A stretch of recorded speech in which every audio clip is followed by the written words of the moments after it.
Halo, halo, tes, tes. Halo Kak, kedengaran nggak? Iya, kedengeran halo. Kedengaran. Oh ya. Oke, sedikit lagi orang semua mulai nih Kak. Oke. Iya. Oke, selamat malam teman-teman yang sudah bergabung. Salam baku dapa lagi di live IG Komunitas Dinding Nedo dalam program kita yaitu program Baca Cerita dengan Dinding. Program ini adalah program di mana kita menyediakan wadah bagi setiap relawan untuk sedikit berbagi tentang pengalamannya ikut dalam kegiatan komunitas dinding Manado kayak gitu. Dan kita sudah masuk ke episode yang ke-33 dan ini merupakan episode perdana di tahun ini. Jadi ini episode perdana di tahun ini. Jadi Kak Destri adalah pembuka tamu pembuka di live kita pada tahun ini. Kayak gitu. Jadi teman-teman yang sudah ikutan terus ikutan live kita sudah pada tahu, tapi yang belum pada tahu kita akan ngobrol-ngobrol santai, tidak terlalu formal, santai-santai saja orang ngobrol tentang pengalaman orang pertama membaca cerita pada kesempatan saat ini. Dan kali ini kita kedatangan teman baca cerita, ada Kak Destri Dwi toh. Ya, perlu ingat. Ya, biasanya panggil apa Kak? Biar Lebih akrabnya. Kak Destri, Destri. Destri, ya kita kata Kak Destri. Jadi mungkin teman-teman yang sudah pernah ikut kelas mengajar pasti sudah pernah lihat. Teman-teman yang sudah pernah ikut kelas mengajar di hari Sabtu pasti sudah pernah lihat walaupun cuma sekali sama Kak Destri. Iya. Tapi mungkin Kak kita perkenalan aja dulu. Mungkin ada teman-teman yang belum pada tahu teman baca cerita orang kali ini siapa gitu. Kalau kita sebagai host, orang pasti sudah tahu beberapa kali pandu live IG ya gitu. Mungkin diperkenalkan dulu sih Kak, mungkin nama, terus kesibukannya apa sekarang, terus asalnya tuh dari mana? Oke, teman-teman, perkenalkan nama saya Destri Dwi Ramadanti Manano, biasa dipanggil Destri. Saya lahir di Kota Manado, asli Manado.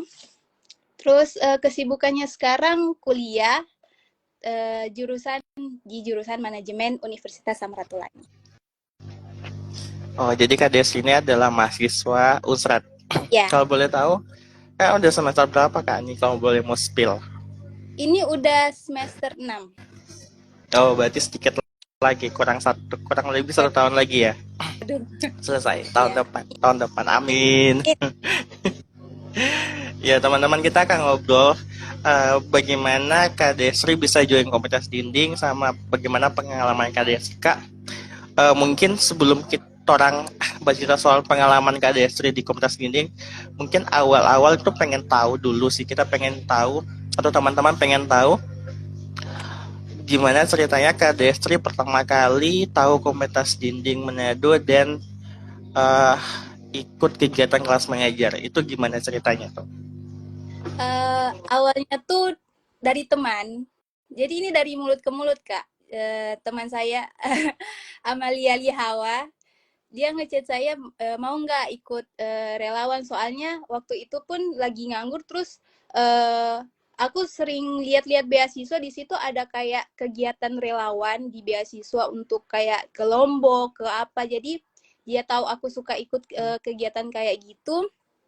Dia ngechat aku kalau mau nggak ikut mengajar di pasar gitu. Dan itu dan dari Amelia itu sebenarnya Amelia pun nggak tahu itu infonya dari Ain, ke Ain. Dari kain ke Kak Amelia, habis itu sambungnya ke Kades gitu, dari mulut ke mulut. Oke. Tapi mungkin kalau dari mulut ke mulut pasti muncul pertanyaan dong, ketika dibilang komunitas dinding, apalagi ini nama yang tidak familiar untuk sebuah komunitas gitu. Kira-kira apa yang terpikirkan ketika Kak Amelia ini ngasih tahu, oh ada komunitas dinding seperti ini gitu? Apa yang ada di pikiran Kak Desri saat itu tentang komunitas dinding? Awalnya tuh sebenarnya Kak, aku nggak tahu kalau ini komunitas cuma kayak sekumpulan pelajar gitu untuk kayak berbagi. Terus aku pikir tuh kayak ini tuh nggak akan bertahan lama. Jadi cuma sekali saya sehari 2 hari gitu. Jadi aduh ini kalau buat kesalahan gimana ya gitu. Itu sih Kak. Ya, gitu. Oke. Jadi ternyata pas pas sampai ternyata ini suatu komunitas begitu ya. Pas nyampe. Oke. Nah, apa kan tadi sudah dikasih tahu nih, apa yang membuat Kak Destri eh memilih atau memutuskan untuk mau ikut gitu. Ketika dikasih tahu sama Kak Amelia, apa yang memotivasi dirinya Kak Destri untuk mau terlibat dalam kelas mengajar ini? Nah, seperti yang tadi aku jelaskan, aku kan ngangkur. Terus kayak di kamar tuh kepikiran gitu. Ini kok hidup nggak ada berkah-berkahnya, nggak ada manfaatnya untuk orang lain gitu. Terus makanya kan scroll-scroll kayak di IG ada relawan nggak, maksudnya ikut-ikut relawan ke Lombok atau kemana. Jadi gitu Kak. Awalnya itu emang kayak niatnya ingin membantu dan terus kepikiran kan waktu ikut beasiswa juga ada salah satu slogan yang aku pakai yaitu dari slogan Dr. Abdulani Tito Timoto yang dimana manusia akan dianggap manusia ketika sudah memanusiakan manusia. Nah itu yang aku kepikiran waktu di kamar. Ini kok hidupnya kayak gini-gini aja, ada manfaatnya gitu. Kayak flat begitu aja ya Iya. kayak. Berarti sebelumnya itu tuh pernah berarti di Komunitas Seni Manado ini adalah kegiatan sosial Kak Destri pertama kali untuk Iya, mengajar anak-anak. pertama kali. Ya, tapi mungkin sebelum-sebelumnya sudah tertarik kali ya. Maksudnya sudah tertarik dengan dengar info ada apa nama kegiatan sosial di mana gitu yang pengen ikut, cuman kesempatannya baru ada di Komunitas Seni Manado. Iya. Oke, kesan pertama nih kan ini ceritanya kan sudah dikasih tahu sama Kamil ya, terus motivasi Kak Desri untuk datang tadi karena gabut nggak tahu apa. Nah, gimana kesan pertama Kak Desri ketika datang di Pasar Besar Hati di lantai 3? Nah, apa kesan pertama ini kita ngomong belum mengajar ya, Iya. ini belum mengajar ya, pertama kali Kak Desi datang ke pasar ke pasar yang tak orang jual, terus datang di kelas mengajar ketiga, gimana apa ya, uh, apa sih pengalaman pertama gitu Kak Desi pertama kali datang gitu. Pertama kali aku datang tuh ramai banget Kak, karena kan di situ juga sebenarnya ini ada dari organisasi, kalau nggak salah itu organisasi berkunjung, itu ramai Kak, anak-anaknya main kejar-kejaran, terus apa ceria-ceria, terus tiba-tiba deket-deket aja gitu Kak, langsung menghampiri. Ini banget pikiran aku tuh, oh ini kayak cuma aja gitu, dan mungkin hari Waktu itu Kak Desi tanya sendiri atau sama teman? sama ya. Oh, sama Amelia itu yang ngajak ya gitu. Oke. Dan saat itu Kak Desi ingat nggak saat itu tuh dapat di kelas apa gitu waktu mengajar? Karena waktu itu ada dari organisasi Kortodo, kami tuh nggak ngajar Kak, jadi hanya duduk berkenalan kawan lain. Waktu itu kan aku belum kenal sama lain, jadi kenalan dengan lawan dari IAIN gitu.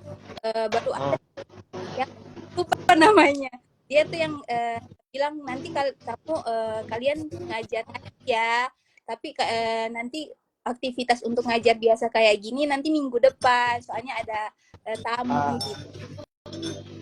Berarti di perdana waktu pertama kali datang itu belum ngajar sama sekali. Iya belum. Oke. Itu ya DP apa ya? JPS perian datang pertama kali ya. Jadi banyak orang rame, terus anak-anaknya pada jadi kesana kemari, terus tiba-tiba anaknya pada dekat-dekat, padahal nggak tahu, nggak kenal juga gitu. Jadi apa seru ya. Eh, Iya. kira-kira kira-kira ada penolakan nggak kak saat pertama kali datang tuh? Mungkin dari kakak relawannya atau mungkin dari adik-adiknya gitu. Ada rasa kayak penolakan atau enggak gitu saat itu? Karena kan ini lokasi mengajar kita kan lokasi yang tidak biasa tuh pada umumnya, itu pasar lah ya, bukan gedung sekolah atau gedung pertemuan apa gitu, gedung sekolah gedung pasar malah, gedung pasar. Nah, ada nggak eh, penolakan gitu dari setiap relawan atau adik-adik gitu? Eh, waktu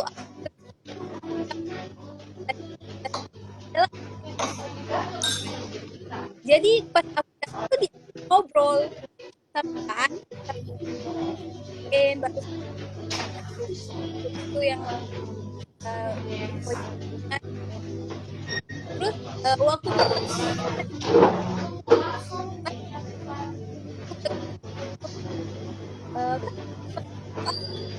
kayak wah ini kok di sini nggak ada penolakan sama sekali, orangnya semua humble humble. Hmm. Iya itu. Hmm. Oke, itu kali pertama datang ya. Terus datang kedua kalinya nih. Dua kalinya pasti kan sudah ngajar nih ya. Apakah itu datangnya di minggu depannya atau 2 minggu depannya kak? Saat itu. Depannya aku, kalau nggak salah minggu depannya aku datang, tapi agak terlambat soalnya Oh ada gitu. di luar juga kan. Iya, oke, sebelum ke minggu depannya, ke minggu pertamanya itu, Kak Desi sempat ikut kelas ngaji nggak saat itu? Atau nggak ya? Um, Enggak, Belum, belum, aku belum sempat. belum ya. Oh Iya, gitu. Berarti, nah, oke, kita terus ke minggu keduanya. Nah, minggu keduanya Kak Desi kan sudah ngajar nih. iya. Nah, kira-kira gimana respon dari anak-anak ketika Kak Desi dapat dapat anak asuh untuk kasih belajar pada orang. Nah, Saat itu dapat di kelas apa? kalau nggak salah aku dapatnya kelas kecil. Kelas kecil. Oke. Nah, gimana responnya anak-anak saat itu, Kak? Yang dekat Kak Ai. Jadi aku tuh bantu aja kan Kak. Tapi pas aku udah ada salah satu yang diperhati, Hmm. ingin sekali diperhatikan. Jadi dia main HP mulu. Tapi aku aja Hmm. aja Kak. Biar aja Kak. Uh, Uh, ingin perhatikan di apa di jam Kak, dia ngajak ngobrol duluan Kak, kan ada aku sosmed gitu kan, mukulin HP masih lagi belajar akhirnya uh, aku dia perhatian kasih telepon ke aku untuk dipercaya ke aku Kak. Jadi pertama itu agak sulit karena anak-anak nggak bisa fokus Kak, aku suka mau buat ya gitu kalau kayak ini kakak jangan gitu gitu. uh, uh, itu dapat kelas kecil ya. Iya. Ada nggak kira-kira hambatan saat dampingi adik-adik untuk belajar? Kesulitannya gitu, karena kan ini kali pertama kan, kayak Desi sempat bilang kan ini kali pertama untuk ngajar anak-anak, terus anak-anak jalanan juga pula yang agak susah diatur kalau mau dibilang kayak gitu. Nah, kira-kira hambatan yang dialami saat Kak Desi pertama kali ngajar di minggu keduanya, bukan minggu kedua, iya di pertemuan keduanya itu apa gitu? Abad itu kurang fokus Kak, terus aku nggak sembarangan. Nah gimana ya, ada yang nah ada ini bukan apa ya Kak, tapi ada hambatan yang paling besar tuh, salah satu anaknya tuh namanya Dinda. Terus Oh iya iya. Fitri yang aku temuin yang di minggu kedua itu. Mereka tuh Ah, bilang Kak, Kak ah, Desri harus ngajarin aku. Enggak harus sama aku. Terus akhirnya benar Kak, tarik-tarikan, aku ditarik-tarik. jadi, jadi bahan rebutan berarti ya saat itu ya. Iya. Tapi aku aku bilang sih Kak, jangan suka milih-milih kakak-kakak mentor karena semua orang kan sayang sama kalian. Kalau kalian nggak mau kenal, gimana kalian bisa tahu orang itu sayang atau enggak sama kalian gitu. Gitu gitu. Oke. Ah, iya iya. Unik sih. Gue kayaknya dapat cerita di mana ada kakak relawannya diperebutkan untuk oleh dua anak kayak gitu. Kayaknya apa karismanya Kades itu sudah kelihatan dari ke anak-anak kayak gitu sampai jadi bahan rebutan gitu. Oke, masih di minggu kedua nih kak. Kira-kira em, apa ya? Ketika Kades ngasih ngajar ke mereka, mereka tuh sempat tangkap mata pelajaran apa soalnya untuk dorang buat dorang bikin sampai selesai atau gimana gitu saat itu ketika Kades sudah dampingi. Waktu aku kita belajar Hmm.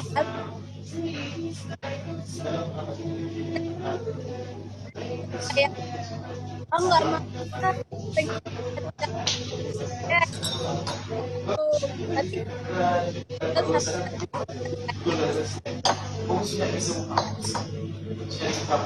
dan ya aku juga nanti kita doang kan. Kayak mereka tuh harus ngerti apa yang mau apa tapi dia tidak eh, tidaknya gitu.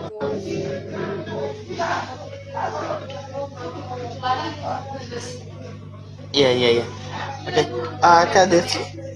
Kak Desi bersuara sih agak putus-putus di kita. Eh, tunggu bentar.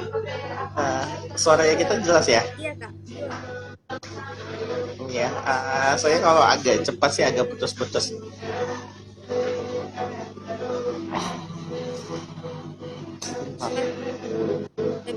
Halo. Iya, jadi cuman kalau agak ngomong cepat tuh agak Iya. Oh, putus-putus terbata-bata. Uh, Oke, kita lanjut kak. Nah, selain kelas manajer kan Kak Desi pernah ikut kelas mengaji itu. Kita sempat tanya di yang tadi gitu di pertemuan pertama perdana. Kak Desi pernah sempat ikut kelas mengaji kan ya saat itu ya, selain kelas mengajar. iya. Nah, itu sudah berapa kali Kak ikut kelas mengajinya sama anak-anak selain kelas mengajar? Kayak seingatku itu 4 kali kak, 4 kali ikut kelas. Banyak ya. Ya itu sih Nah, ingat ya kalau tidak ya kalau kalau salah berarti sudah 5 kali. enggak. Iya, oke. Okay. Nah, tadi kan pengalaman di kelas mengaji. Jadi teman-teman, orang tuh punya punya program di periode kepengurusan tahun ini itu kelas mengaji. Yaitu baru ada di periode ketua Ginting Manado di tahun ini gitu. Di tahun lalu juga sudah jalan. Jadi kita ada kelas mengaji. Saya ada kelas mengajar, kita juga kelas mengaji itu dilakukan di hari yang sama setelah kelas mengajar. Nah, jadi sedikit spill untuk teman-teman yang tidak tahu. Mungkin orang cuma tahu kelas mengajar, tapi orang tidak tahu itu kelas mengaji. Itu sedikit dari infonya. Oke, tadi kelas mengajar. Nah, ada nggak hambatan ketika ngajar anak-anak di kelas mengaji? Karena berbeda nih antara kita ngajar mata pelajaran umum sama kita ngajar ngaji kayak gitu. Ada nggak kira-kira hambatan atau apa pengalaman unik yang didapati atau dialami oleh KDS-nya sendiri untuk anak-anak? Untuk hambatan sih kak, kayak mereka tuh sama hampir-hampir sama dengan kelas ngajar, mereka tuh kayak aku mau ini kayak mau di ikro ini loh kak gitu. Terus Hmm. misalnya aku udah ngajar di ikro, udah ngajar ke ikro 6, si anaknya tuh nurunin ikronya sendiri. Kayak aku mau mau di ikro 4 lagi gitu kak. Tapi kan Padahal dia udah sudah selesai di iya situ. Sudah selesai di situ. udah selesai. Udah di ikro 6 tapi dia nurunin lagi. Eh, kadang tuh aku cara untuk mengatasinya itu minta tolong Oke. ke teman kayak Kak Ain, Hmm. dibilang enggak kamu harus ngaji di ikro 6 ya gitu. Baru nanti dikasih ke aku gitu Kak. Ah, jadi Dorong malah malah mau di ikro sebelumnya yang notabene Dorong sudah tahu. Dorong nggak mau lanjut ke ikro berikutnya gitu. Iya. Dorong masih kurang familiar. Tapi kira-kira gimana responnya anak-anak saat kelas mengaji? Antusias kah? Terus setengah-setengah hati kah? Karena kan kita ngomong soal kelas mengaji ya. Nggak tahu ya kalau anak-anak bahasa gimana orang. Orang suka antusias kah atau orang malah eh, apa ya kayak setengah-setengah hati untuk belajar itu mengaji. Em, Yang dilihat kades. ada yang setengah-setengah hati sih Kak. Iya, karena kalau nggak ngikutin mau mereka tuh suka kayak keogahan, terus suka nggak fokus, terus kayak gangguin anak-anak sebelah yang lagi ngaji gitu Kak. Hmm, Terus ini mereka tuh kayak kalau misalnya udah diajarin tuh kayak huruf-huruf hijaiyahnya ketika ketika disuruh untuk apa eh, ulangi, mereka suka lupa gitu Kak. Gitu hmm. sih Kak. Tapi kira-kira efektif nggak gitu?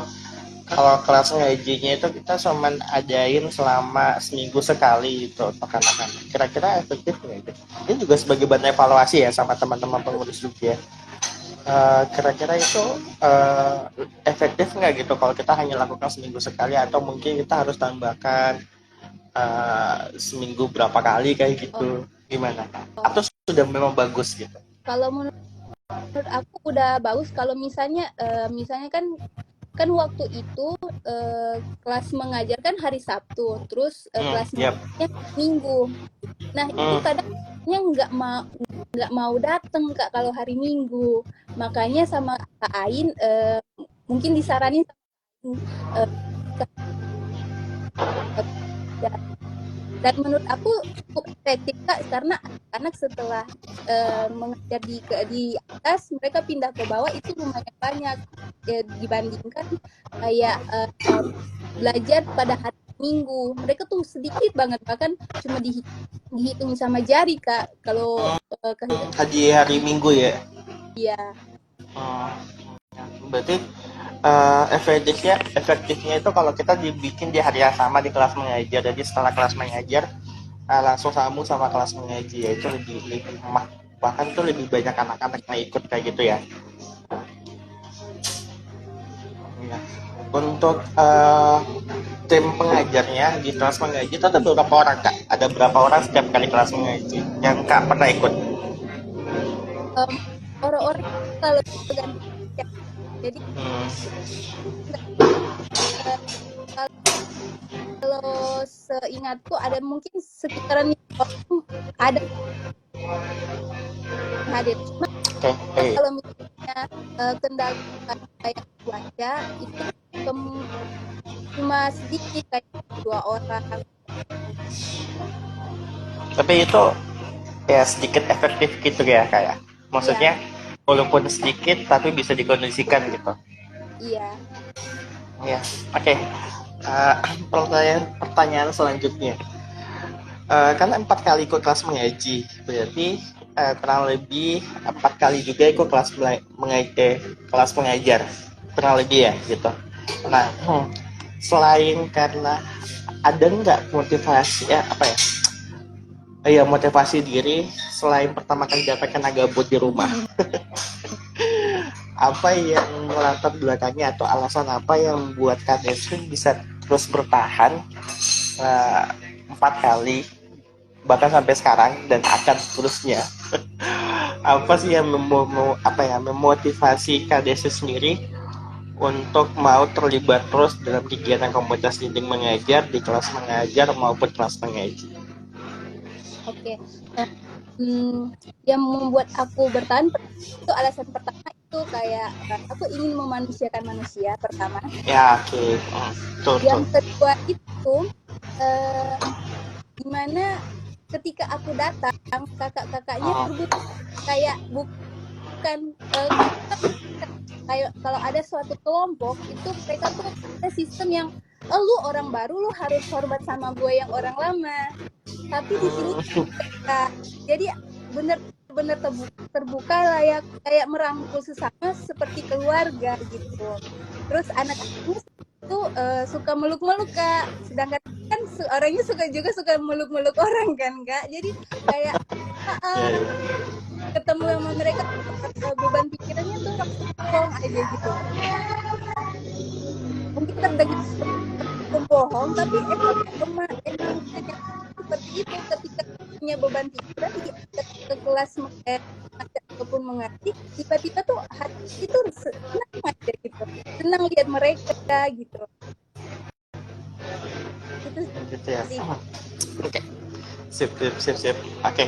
Karena kan kenapa kita tanya begitu? Karena kan banyak banyak kakak relawan yang cuma datang sekali gitu. Karena pun kita nggak ada pendaftaran ya, kita untuk jadi relawan di Manado itu tidak ada pendaftaran jadi relawan. Jadi siapa yang mau ikut datang saja kelas mengajar, maksudnya tidak ada ikatan gitu antara komunitas dan ataupun yang relawan. Makanya daripada itu ada beberapa relawan yang hanya sekali datang gitu, dan segelintir relawan itu yang bisa bertahan berkali-kali gitu. Ternyata itu itu alasannya kenapa pengen bertahan berkali-kali sendiri. Oke. uh, Mungkin apa ya, ada sedikit evaluasinya Kak untuk kelas mengajarnya gitu. Kira-kira apa sih kiranya yang perlu dibenahi dengan kegiatan belajarnya kelas mengajar setiap hari Sabtu? Atau ada usulan tambahan apa gitu sehingga siapa tahu ke depan orang bisa memperbaiki lebih baik lagi untuk kelas mengajar menurut Kades? Mungkin kayak pelajarannya kak, supaya gimana kayak ada sesuatu yang bisa kita pakai buat mengajar mereka kayak entah video belajar kah atau apakah, supaya anak-anak kan paling attention tuh sama hal-hal yang berbau gambar atau visual kak gitu. Oke. Ya tapi kan di sini kan belum ada, jadi mungkin kita cuma adain kayak games aja kayak tepuk tangan buat mereka tuh kayak senang ikut kelas gitu. Kayak untuk memperkenalkan belajar uh, gitu.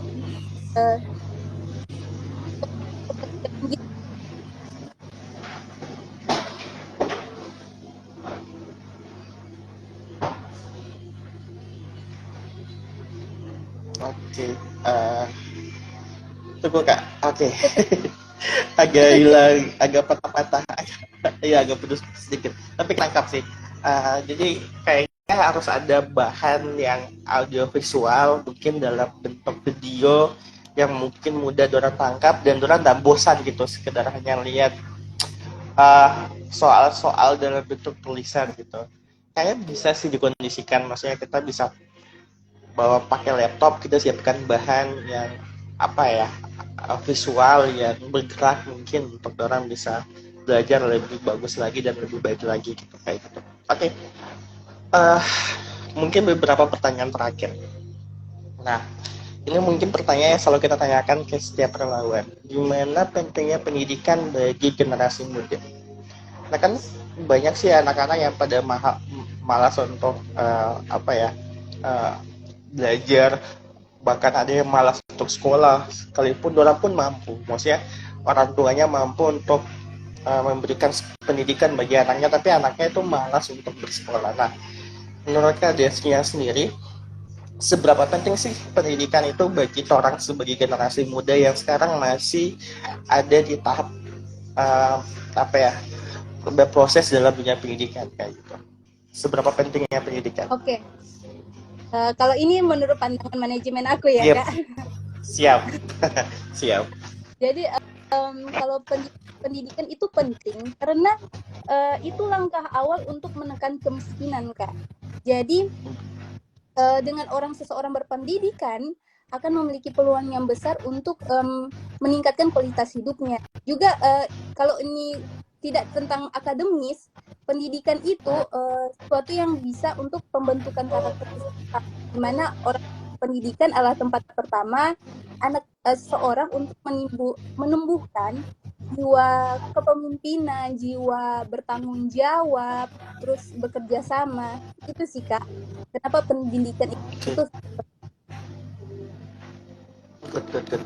Menarik sih jawabannya Kak Desri. Nah, yang itu sih alasannya kenapa kita sampai ada komunitas di Manado, karena kita sadar bahwa pendidikan itu penting bagi setiap orang. iya, Bahkan sampai anak-anak yang tidak beruntung pun sekalipun itu mereka juga butuh pendidikan gitu ya, yang harus mereka nikmati karena kan kita sudah, pemerintah kan sudah mewajibkan sekolah 9 tahun gitu, wajib 9 tahun gitu untuk siswa gitu.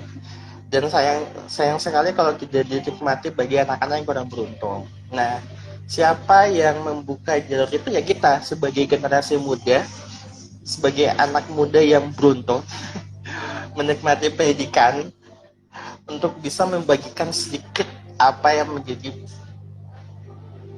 pemikiran kita atau ilmu yang kita dapat, kita bagikan kayak mereka gitu, ke anak-anak, sehingga yang tadi saya bilang tadi, uh, visi dari Samratulangi Situto Moto gitu, manusia manusiakan manusia kayak gitu. Oke, uh, dua pertanyaan terakhir. Kita sudah mau 1 jam nih. Udah mau 1 jam. Udah setengah jam lewat. Oke, apa ya? Apa saran atau apa himbauan? Apa ya, lebih tunggu. Kita lagi cari kata yang tepat. Tuh, pertanyaan yang sederhana. Eh, ajakan dong, ajakan ke setiap relawan dari Kak Destri gitu, kepada setiap relawan yang mungkin dorang tahu adanya komunitas di Manado, atau dorang punya kerinduan sama Kak Desi di awal-awal, pengen join dalam kegiatan sosial, tapi dorang tuh masih ragu untuk memulai oke. gitu. Nah, kira-kira apa pesan buat mereka untuk mau terlibat dalam kegiatan sosial?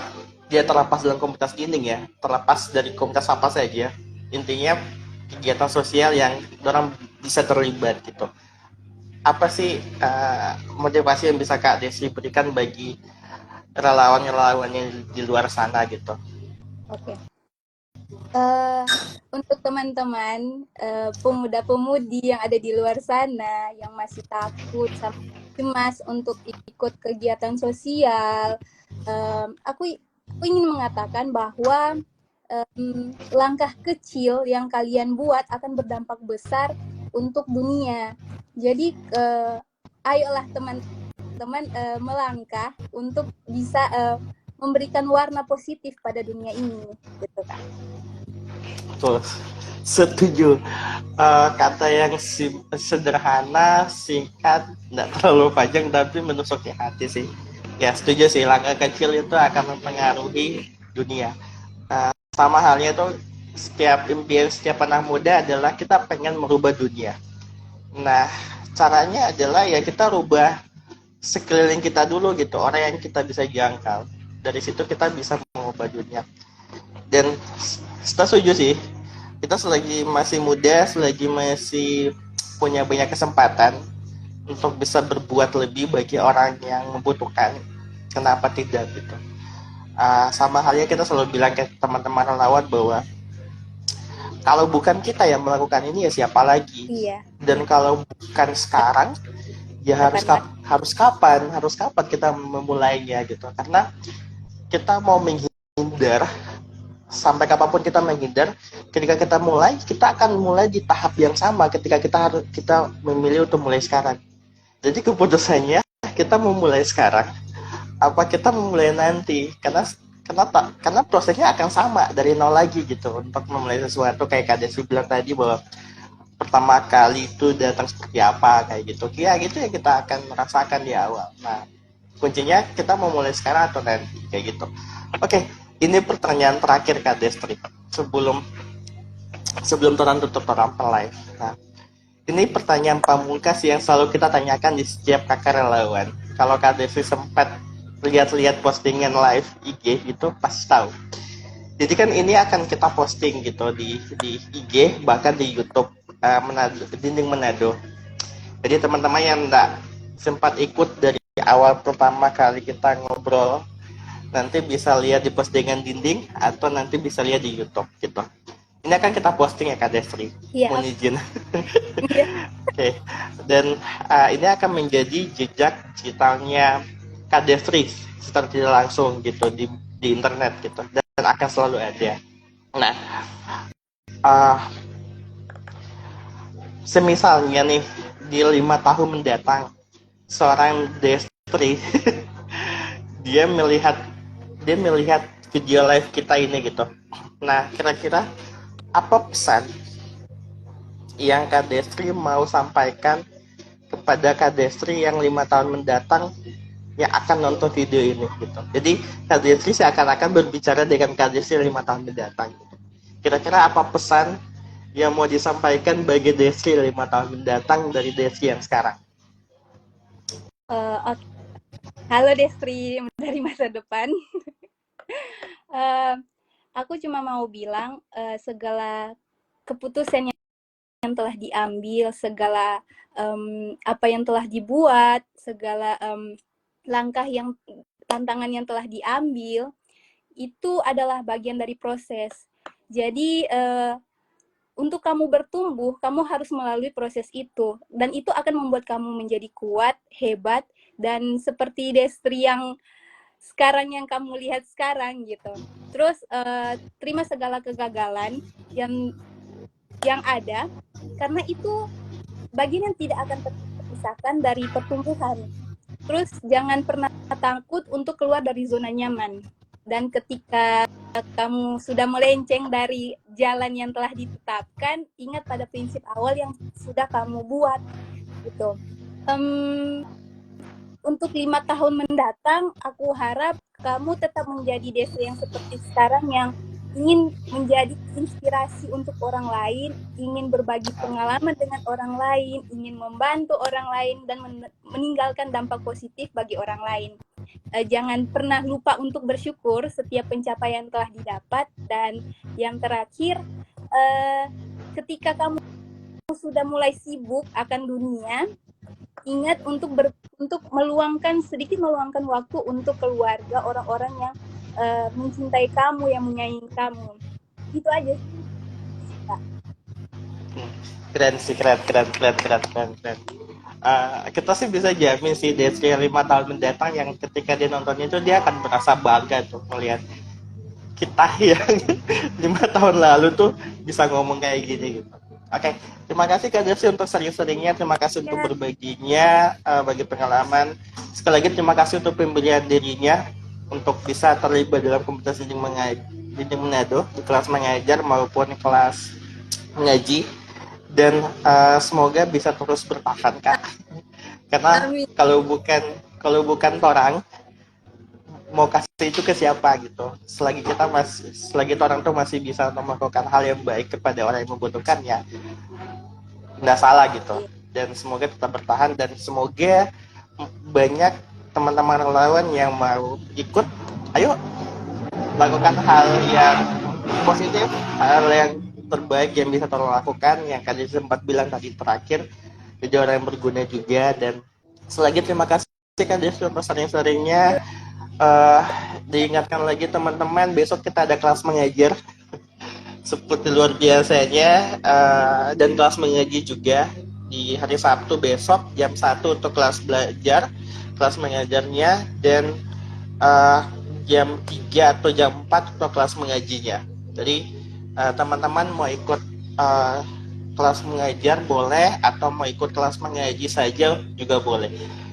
Silakan datang, tidak perlu mempersiapkan bahan ajarnya karena sudah siap bahan ajarnya. Teman-teman tugasnya hanya mendampingi anak-anak untuk belajar. Betul Iya, toh? benar. Dan jangan pernah merasa ditolak dari anak-anak, karena Kak Desri sampai jadi bahan rebutan ketika pertama kali datang. Jadi jangan pernah takut. Oh, ini kita pertama kali, pengalaman pertama untuk datang. It's okay, tidak jadi masalah. Kak Desi sudah membuktikan bahwa ketika pertama kali datang jadi bahan rebutan dari anak-anak gitu.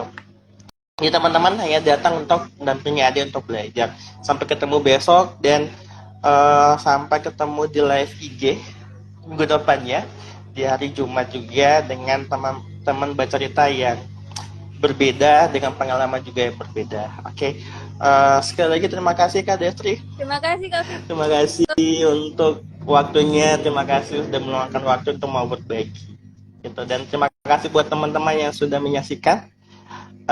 Sukses selalu, jadi orang yang bermanfaat bagi orang lain gitu.